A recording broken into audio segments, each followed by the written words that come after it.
Good morning, everyone. It is so good to be back with you at Health Careers Live. So, for those that don't know me, I am Tista Chakravarty Gannon, and I'm going to speak with you today about a paradigm shift to anti-discrimination now. Let me just check that. Yes, wonderful. My slides are up. Perfect timing. Okay. So, this is the topic for today, this morning, and as part of that, I'm going to look at a few different elements. Just briefly, I'm going to look at regulatory reform, and I think that is particularly relevant to any health career as it affects all of you, because all professional regulators are part of this reform journey. And then I'm going to really delve into good medical practice, our core standards. But again, I think that is relevant for all healthcare professionals, given the conversations we've been having with partner organisations. So that is the plan. But before I get to that, just by way of brief introduction for those that don't know me. So I've been in and around healthcare for about 25 years now. I started off by working with survivors of abuse in the SARCs, the Sexual Assault Referral Centres. And I've had some great conversations with colleagues at this conference about my own journey in healthcare, and it was that work all those years ago that got me interested in how, when systems don't support professionals, when professional bodies, when regulators don't support professionals, then our clients, as we call them in SARC, or patients more broadly, fall through the gaps. And of course, it affects our well-being too.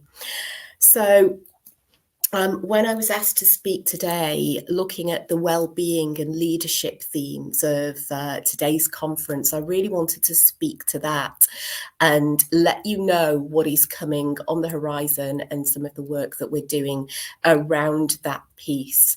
And I think anti-discrimination is fundamental in terms of where we need to be for leadership and in terms of improving well-being, clearly.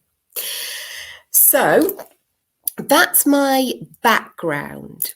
And because I got interested in that systems work, I got involved in various projects. Yes, I still valued working with the client in front of me.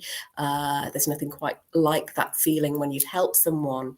But I wanted to look at the broader system and did various bits and pieces, for example, with Gold Standards Framework on end-of-life care. And then a number of years ago, the GMC, General Medical Council, were looking to set up a support service for doctors on the ground, and that is GMC Outreach. And this is who we are, this support service, as I say, on the ground. And I'll just let you digest those bullets there.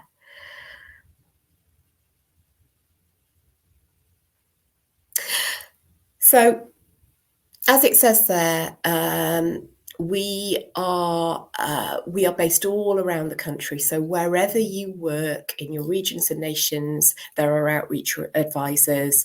And I'll come to the first bullet in a few moments. But what we do on a very practical level is we have a relationship with every single employer. We meet with them regularly, providing advice on things like, yes, complaints and fitness to practice thresholds, but also that consultancy.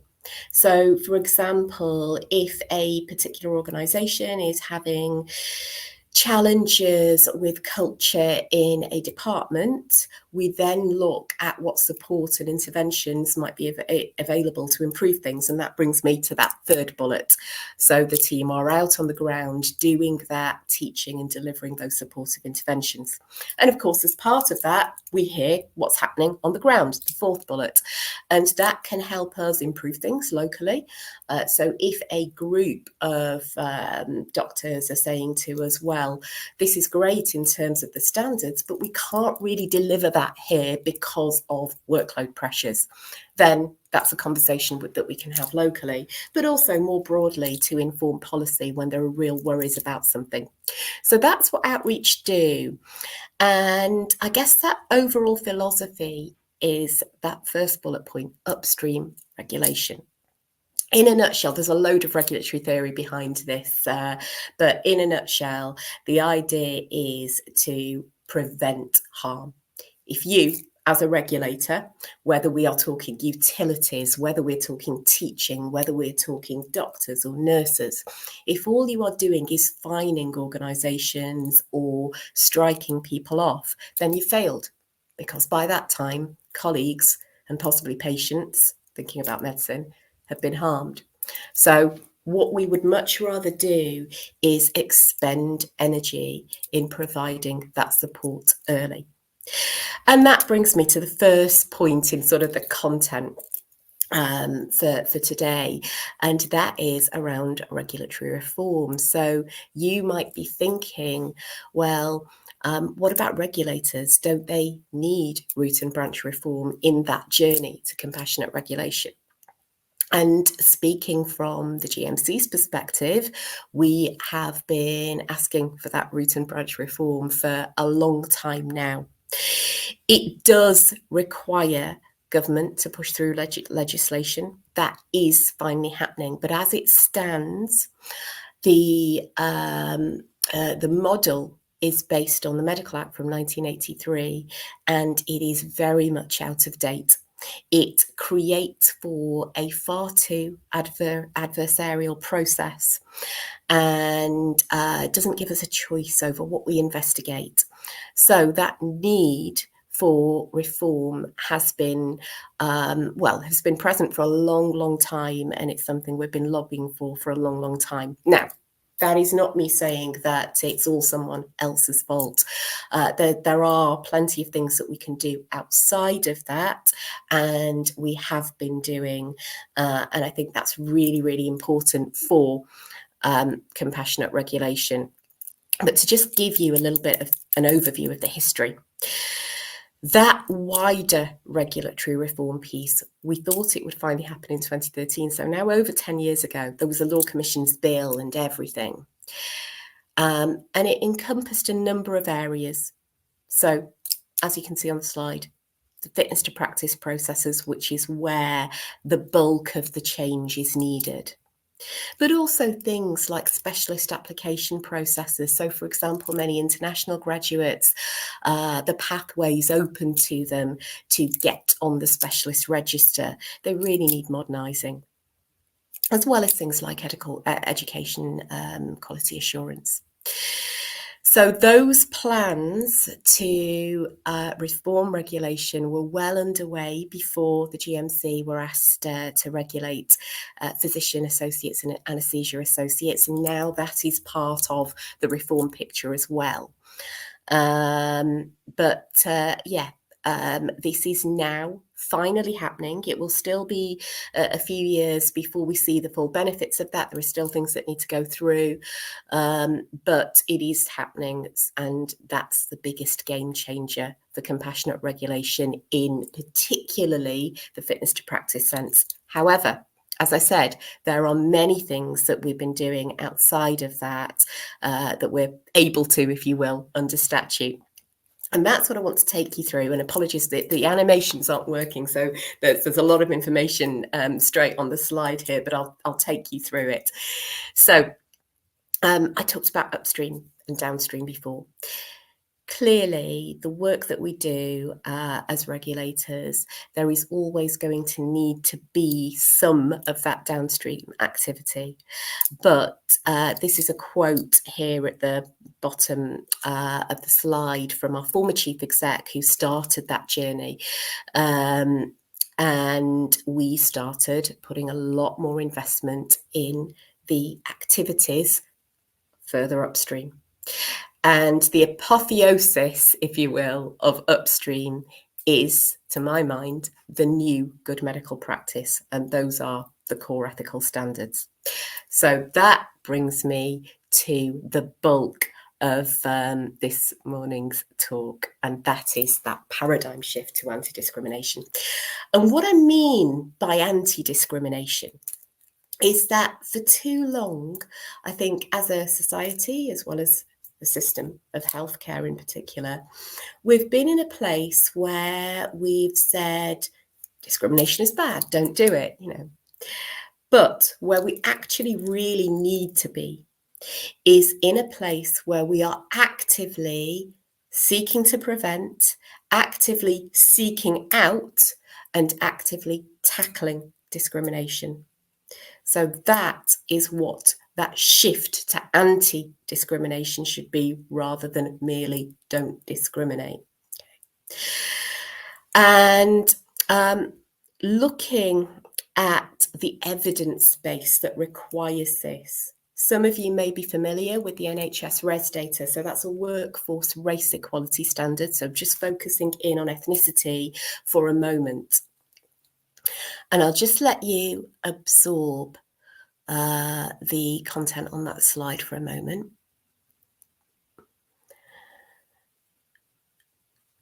And that disparity is egregious, isn't it?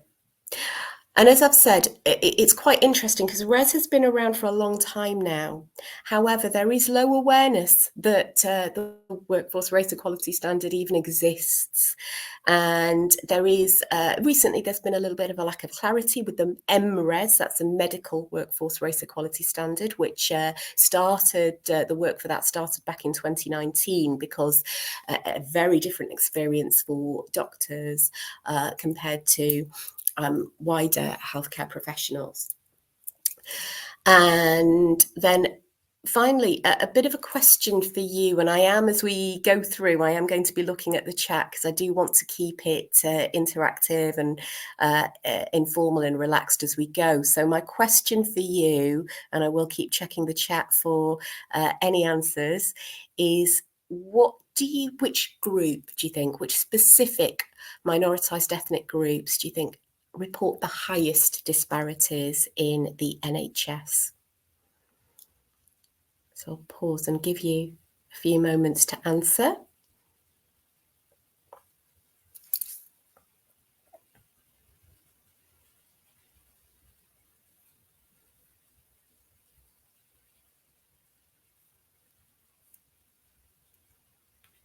Anyone want to take a guess?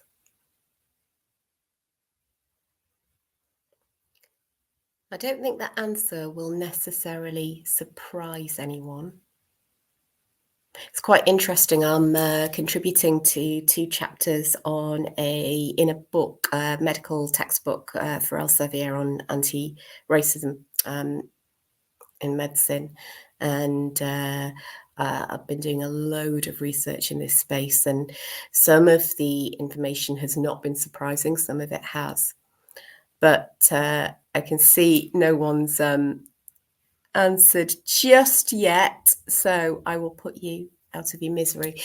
And unfortunately, as I say, don't think you'll be surprised, but our Black women colleagues in the NHS and Gypsy Roma traveller community colleagues in the NHS are subject to or report the highest disparities in terms of that racial discrimination.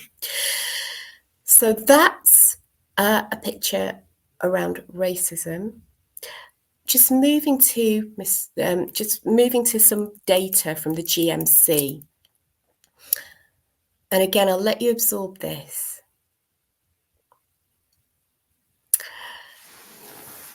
As you can see, we have seen a significant growth in international graduates. Like the data on that first headline there refers to the period from 2017 to 2021, and we're still seeing significant levels of growth in international colleagues, which, as many of you'll know, it is international colleagues that, frankly, keep the NHS propped up in many ways and have done for decades.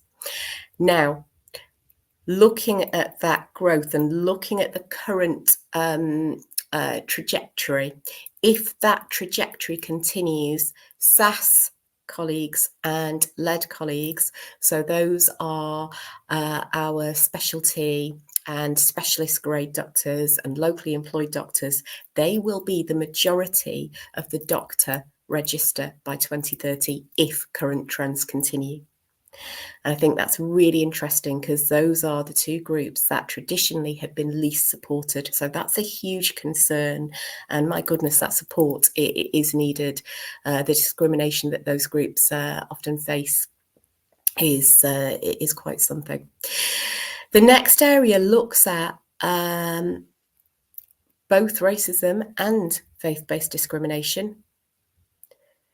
And then, of course, as many of you might be aware, minoritised ethnic doctors are twice as likely to be referred to us by employers, and employers understand our thresholds, whereas patients who complain broadly in line with the register, of course, don't. So that does mean minoritised ethnic doctors are overrepresented. And IMGs, international medical graduates, 2.5 times as likely. Let's call this what it is. I do get tired of people dancing around things. This is systemic racism. So this is clearly a huge problem. So is systemic misogyny. You will be aware of the stories that we're finally hearing. Unfortunately, they have always happened since time immemorial. I remember speaking to my mother-in-law, who used to be a nurse back in the day, and the things that they were expected to tolerate. But yes, we are finally hearing more and more about the stories of what our women colleagues are subject to.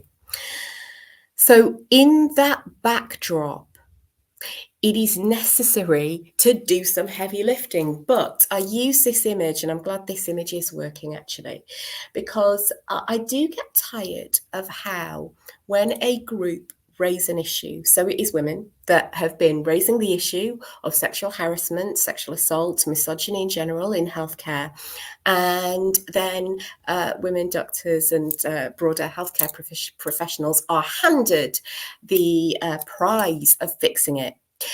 And our argument at the GMC is that the organisational responsibility and accountability needs to be there.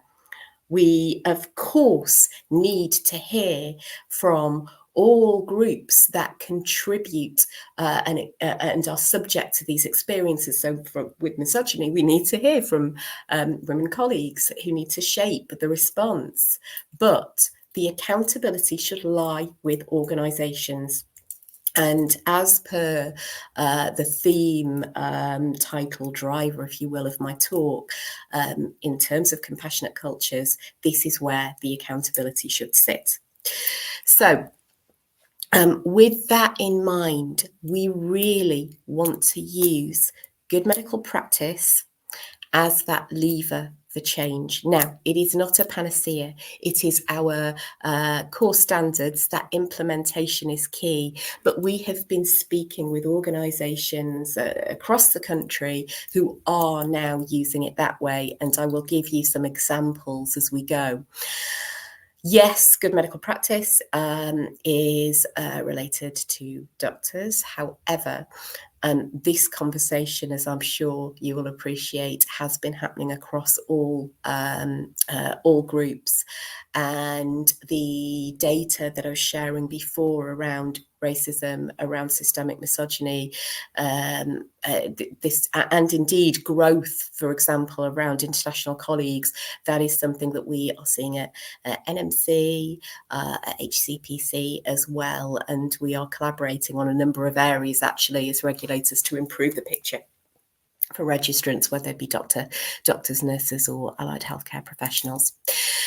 Before I delve into good medical practice and the changes, I do want to take us through a very quick, and it will be exceedingly quick, canter through the last couple of millennia. I used to run a course on the history of medical ethics, so I could talk for ages, but I won't. This slide depicts ancient, if you will, medical ethics from Eastern medicine to Western medicine, whether we are looking at the Imhotep papyrus, the Charaka Samhita, or Hippocrates. Doctors have always written and embraced standards, and good standards stand the test of time. And recently we have had a little bit of pushback is too strong a word, but some interesting discussions where some feel that, well, some of these standards are really obvious. Why do we need to know these? Why bother articulating them? Couple of things. Now, detailed, and at this conference we've gone through some very, very complex scenarios in the past for those that have joined previously. So you will be aware that there are some very, very complex medical ethical areas where the standards can really help with that decision making. But the other point, yes, there are some standards that are really obvious.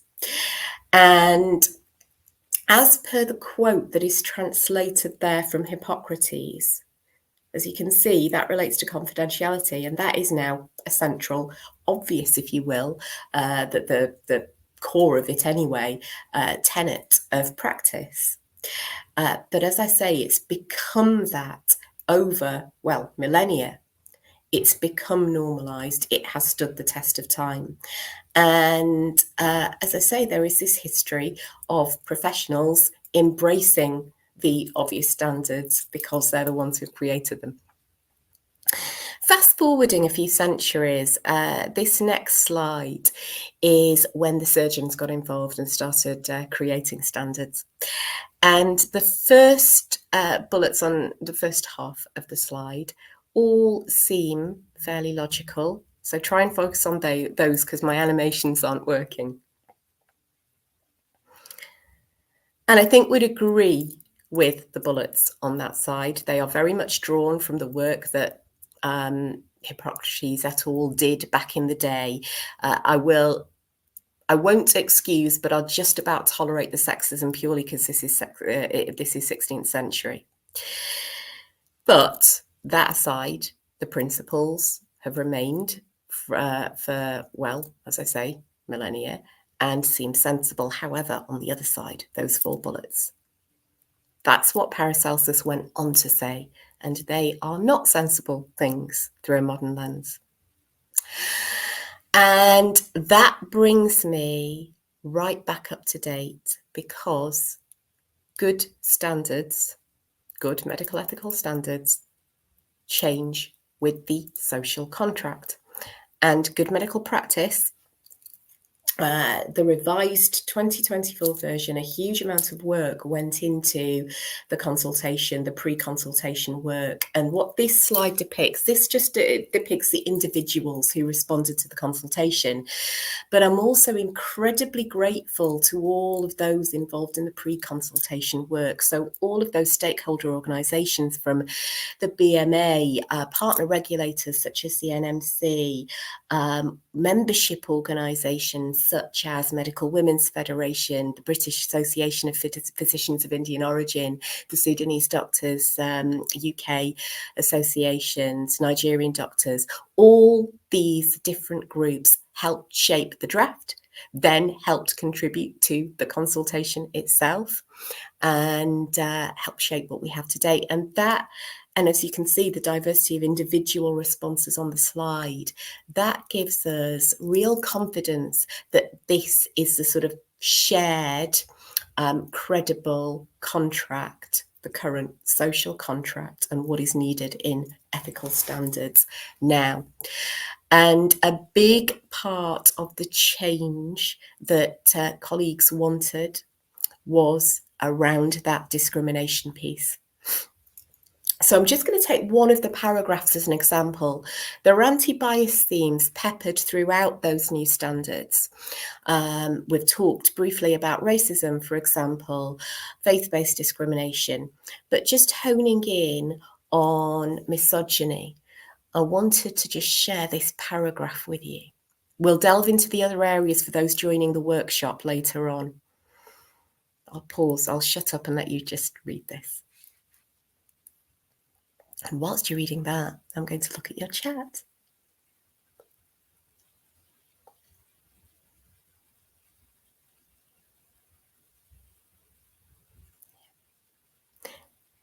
And I see one of my questions earlier, one of our colleagues did answer that. And yes, it is. It's really, really sad. But we can change it. I don't think I'm just naive. I'll come to that. Okay, so as you can see from this paragraph, this new duty in our core standards, it's really explicit.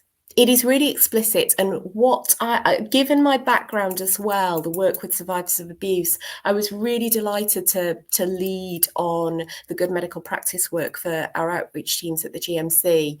And I was heavily involved in the shaping, the consultation, and also now the implementation, which is the stage we're at as the standards just launched, or came into effect rather, January this year.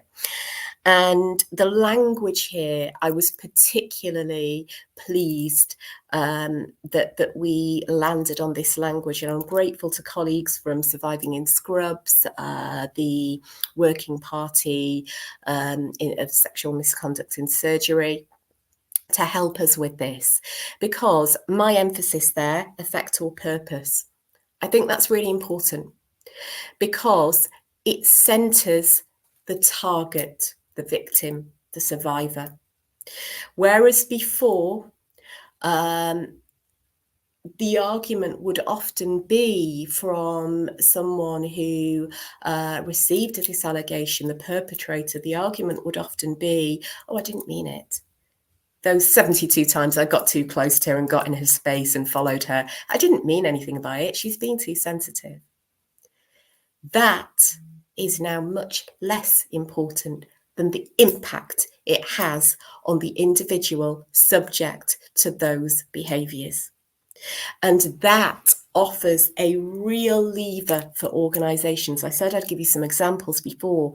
So the nature of the conversations we've been having with NHS trusts on the ground, responsible officers have been saying to us, this is incredibly helpful. Whereas before, unless something got to that HR bond or obvious stage, I didn't feel I had anything to hang a conversation on. Now I do. I have a black and white duty where I can say, okay, you may not have intended anything, but this is the effect that your actions had. Let's talk about that. Let's explore that. So that is where that anti-discrimination comes in, being able to shift the dial earlier rather than waiting for something really egregious to happen. And some of the work that we're doing to support that, as I say, for those joining the workshop later, we'll go through some of this in more detail. But some of the work that I've been doing is creating videos to really help embed this work. So this is a screen grab from one of the videos, which again, I work with Becky and Chelsea from Surviving in Scrubs on. And it depicts a colleague who is subject to sexual harassment from an older male senior colleague. And we work through, in our workshops with leaders, we really challenge them. And we make it clear that these workshops are not forbidden behaviours training. And what I mean by that, there's a little bit of history to that. So many of you may not be aware, but that there was a terrible case in the 90s, actually, during a Supreme Court hearing in America, where a lady called Anita Hill was subject to horrendous sexual harassment by Judge Clarence Thomas. And that incident, that case, that brought professional setting sexual misconduct into the public consciousness, if you will. And corporate America then started to release what was known as forbidden behaviours training. And it was very much, it was alienating. It was, you must not do this. And it ended up alienating a lot of men who actually need to be the allies in this space. It was very much all men are evil type training, rather than anything which, you know, most people hearing about this are horrified and want to make a difference.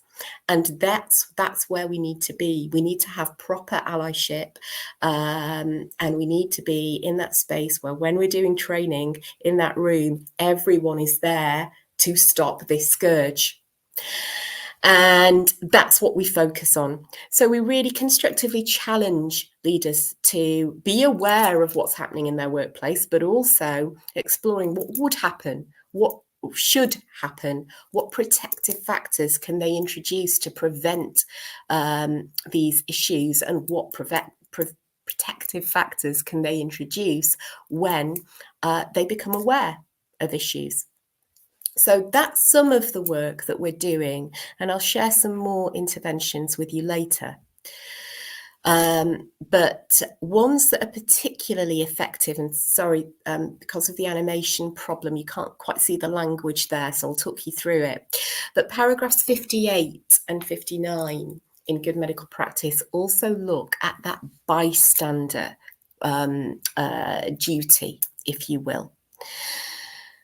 So in paragraph 58, which is all, we talk about how everyone should act, and what that could be. That could be checking in on the target of a microaggression or more egregious behaviour.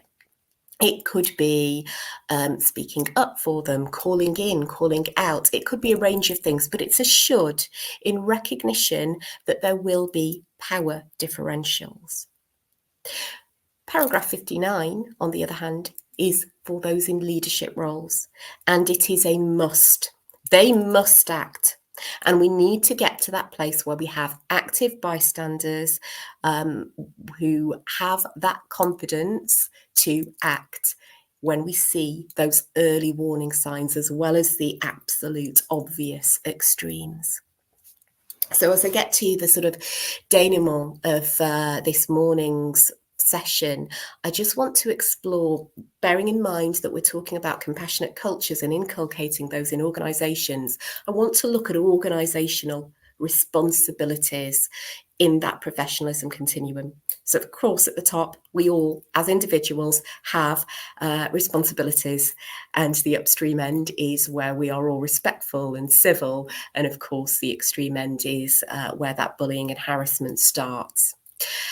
And the employer responsibility I will come to in a moment, because that really is key. But let's talk about GMC and indeed NMC, HCP, etc. Our responsibility as regulators is to set the standards. And yes, as I said earlier, we're always going to have those fitness to practice responsibilities.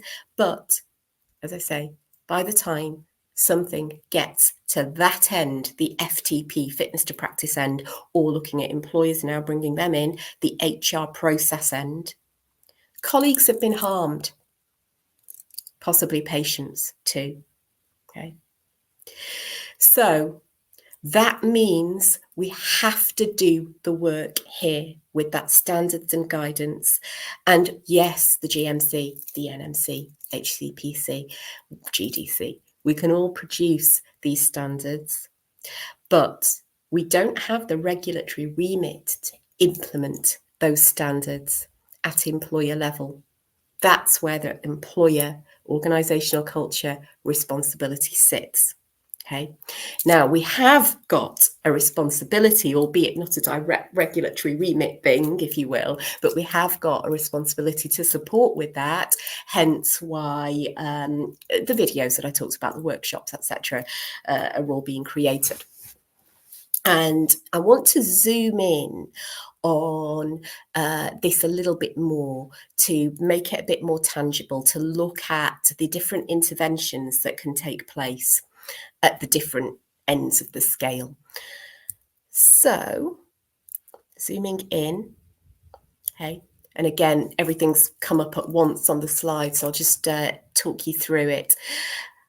As I say, At that extreme end where everything has absolutely gone wrong, so MPTS, so that's the Medical Practitioners Tribunal Service, at that end, yes, there are interventions around anti-bias that we can undertake and do undertake. So, for example, anti-bias training for panellists. Areas where we need to improve as a regulator, but also when something's at the referral stage, if someone has been subject to racism, to sexual assault, then witness support that we offer is really, really important. It really, really helps them. However, as I say, colleagues have been harmed. So therefore, it is the golden circle interventions, and to a degree the next couple as well, but the golden circle in particular, where we can make most difference, where we really need to work in order to create those compassionate cultures and that paradigm shift to anti-discrimination. So the interventions there, and there is an evidence base behind this, but the interventions there talk about those protective factors, implementing good medical practice.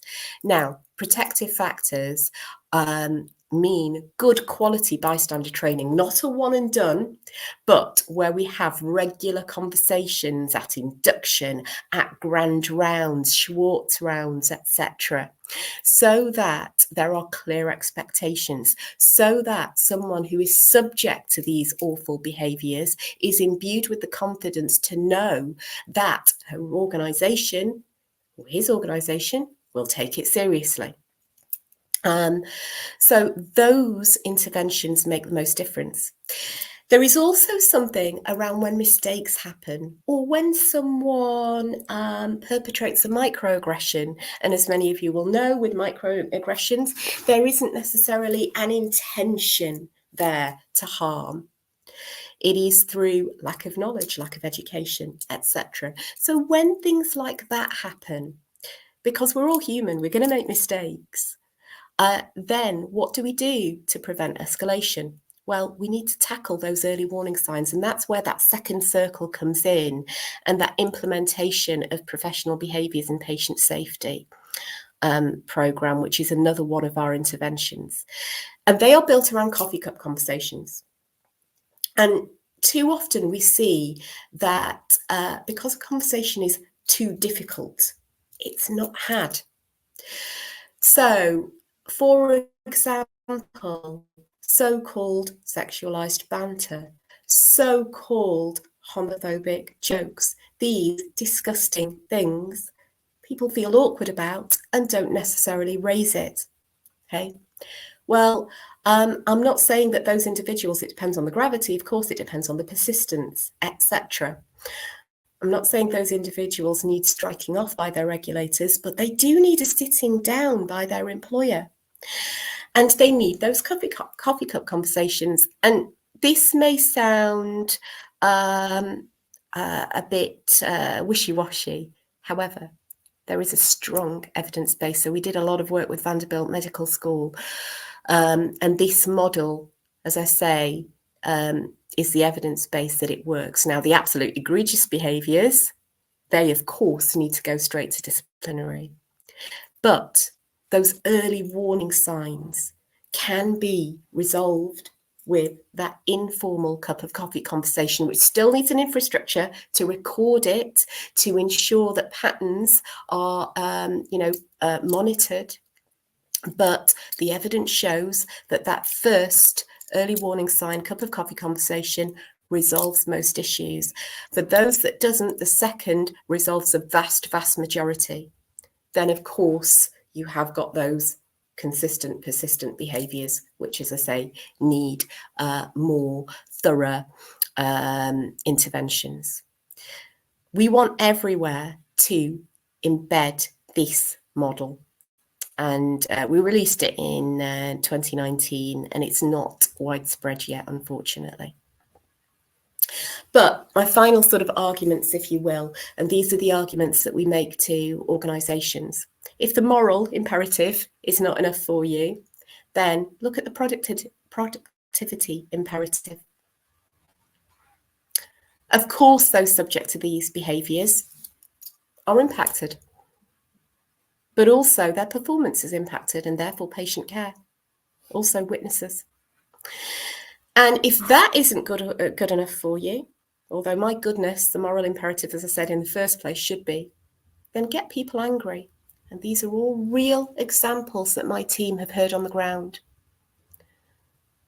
One of them was said to me, and the response I received was, oh, it was just banter. I mean, other banter is available, you know.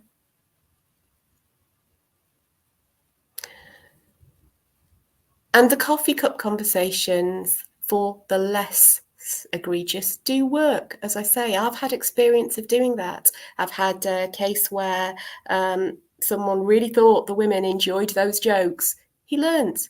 I've had someone else who really didn't learn, and he's no longer with the organisation I was working with at the time. We can stop this, and we need to.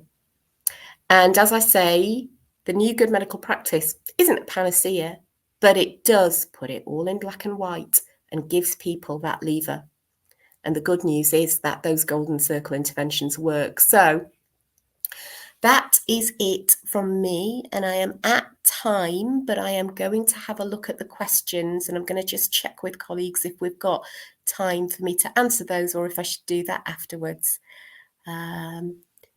Right, so what would I recommend that you do in your everyday practice to promote change? I think that's a really, really good question. And I will go into it in more detail in the workshop. But what I would say is make people aware of the standards, link in with your outreach teams so that we can deliver the interventions locally, encourage that calling in and calling out. Don't be that bystander. Be that active bystander, check in with colleagues, and if you feel confident enough, then, as I say, call it out as well. Okay. Right, so that's a really good question. Who is best suited? So the actual model involves training people, and my team do that training. So trained colleagues, and they can be any level, but seniority, of course, empowers people with confidence. But a trained group to have those coffee cup conversations and linking in with HR so things can be monitored is what makes a difference. Okay, any more? Yes, we absolutely can. Yeah, please do get in touch, and we'd be more than happy to do that. Thank you, Adam. And Suad. Okay. Yes, this change is really important. And in fact, it's a good friend of mine, a Sudanese doctor. She really helped me create some support for international medical graduates. And you may hear about that later at the second workshop. Thank you. Yes, the change is needed. And I am hopeful now. We've been talking about these things for a long time, but I think we've reached that tipping point where it cannot go back in the box.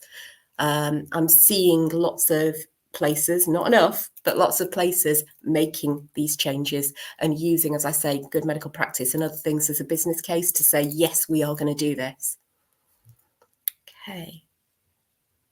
Okay. Brilliant. Thank you, Abdul. Yes, I was so pleased, as I say, to be involved.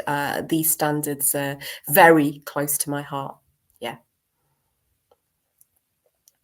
Okay. Thank you very much for your time, and I will see some of you at the workshops later. Thanks. Bye.